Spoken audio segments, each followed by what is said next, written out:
Hello everyone. Today we talk about how to fix the app of FaceApp. We go to settings,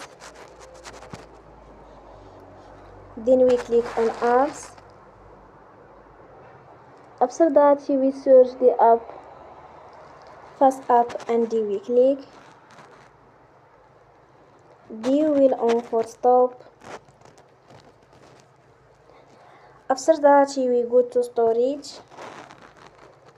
Then we click on clear cache.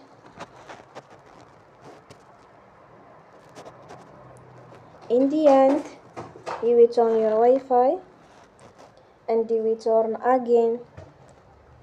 Don't forget to see portal by like and subscribe.